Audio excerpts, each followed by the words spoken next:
Hello বন্ধুরা, কেমন আছেন সবাই? আশা করি সবাই ভালো আছেন। বন্ধুরা, আমাদের এই গল্পগুলো যদি ভালো লাগে অবশ্যই লাইক করবেন আর কমেন্ট করে জানিয়ে দেবেন। চ্যানেলে যদি নতুন হয়ে থাকেন অবশ্যই সাবস্ক্রাইব করে পাশে থাকা বেল আইকনটি প্রেস করে রাখুন, যাতে নতুন নতুন ভিডিও আপলোড করার সাথে সাথে আপনার নোটিফিকেশনে চলে যায়। আমাদের আজকের গল্প অরোরা, পর্ব 5, লেখা সামিয়া খান প্রিয়া। প্রবীণ ব্যক্তিটার কথাগুলো অরোরা মাথা থেকে নামাতে পারছে না। তপ্ত রোদ মাথায় নিয়ে স্কুলের বারান্দায় এসে দাঁড়ালেন। ঘামে ভিজে উঠেছে তার শরীর। ক্লাসরুমে ঢুকে ক্লান্ত হয়ে ফ্যানের নিচে বসে পড়ল। অরোরা বিজ্ঞান বিভাগে পড়াশোনা করে। পুরো স্কুলে মাত্র 13 জন বিজ্ঞান বিভাগে পড়ে, তার মধ্যে আবার 12 জন ছেলে, 1 জন মেয়ে। একা মেয়ে হয়ে ক্লাস করতে বেশ বিরক্তি লাগে অরোরা।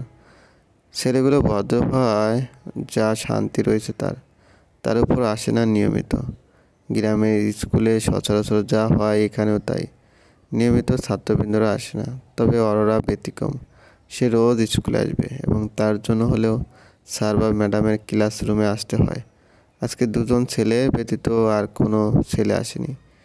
এই 3 জনের ক্লাস নিতে হেড ম্যাডাম পদার্থবিজ্ঞান পড়াতে ক্লাসে এসেছেন। ক্লাসে ঢুকে সালাম বিনিময় করে সে অরোরাকে প্রশ্ন করলো, 3 দিন আসুনি যে, অসুখ পড়েছিল? জি ম্যাডাম, জ্বর উঠেছিল। ইস, এখন অন্যরকম সিজন, দেখে শুনে থাকবে। জি। বেশ কিছু সময় পড়াশোনার পর হেড ম্যাডাম নুরুন্নাহার অরোরার দিকে তাকালেন। মেয়েটার মুখে এক অন্যরকম চিন্তায় ঢেউ উঠতে দেখলেন নুরুন্নাহার। অরোরা, ক্লাস শেষ করে আমার পিছনে পিছনে যাবে।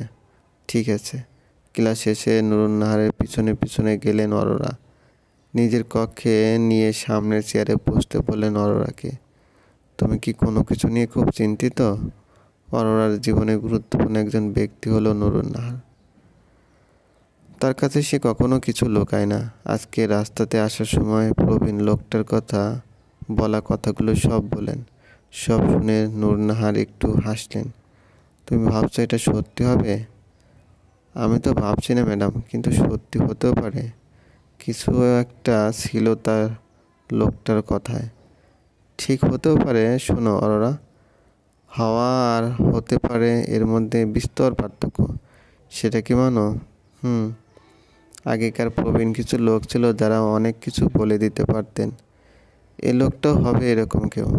তবে সত্যিই আমার জীবন তরী মাছ নদীতে কেউ ডুবিয়ে দেবে। ডুবাতেও পারে, কিন্তু তুমি যে ডুবে যাবে সেটা কিন্তু বলেনি। মানে? দেখো অরোরা, তোমাকে মাঝপথে কেউ ডুবিয়ে দিল তো কি তুমি সাঁতার কেটে যাবে ওপারে? তাহলে ডুববে কেন? যদি সাঁতার না জানা থাকে আমার, থাকবে না কেন? শিখবে, নিজে নিজে শিখতে।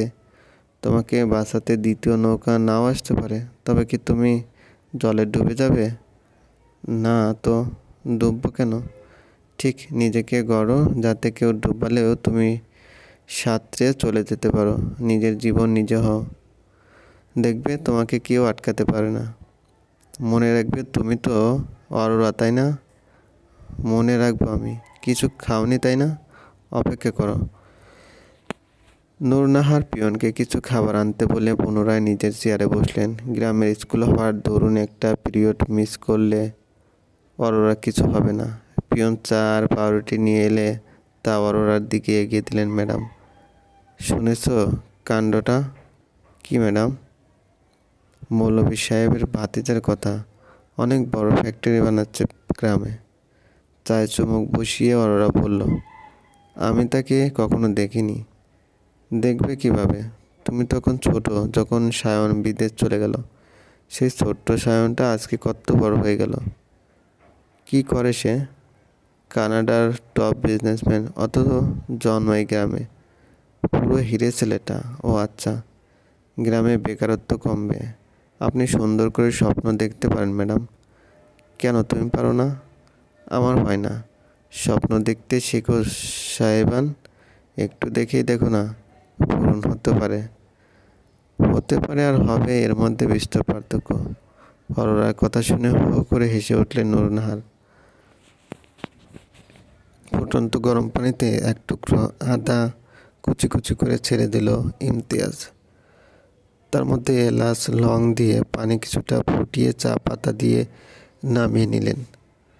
একটা কাপে এক টুকরো লেবু দিয়ে তাতে চা ঢেলে পান করতে সে বেশি পছন্দ করে। রোজ এ চা প্রিয়তা বানিয়ে দিত, কিন্তু আজকে সে নেই। বড্ড মনে হচ্ছে তাকে।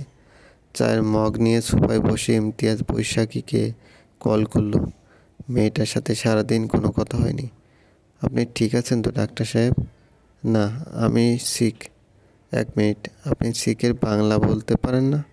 অসুস্থ বলবেন। হ্যাঁ, আমি অসুস্থ। মন খারাপ? স্বাভাবিক। শরীর খারাপ? মাথা ব্যথা? মা, এটা কি হলো? চুমো দিয়ে রোগ সারানো হলো? আপনি বড্ড পেকে গিয়েছেন বৈশাখী। বাচ্চা এখনও আপনি। তাই বলে কি আমাদের বাবু হবে না? আপনি এত ডিপ কেন হচ্ছেন? উফ, বলেন মাথা ব্যথা কমেছে কিনা?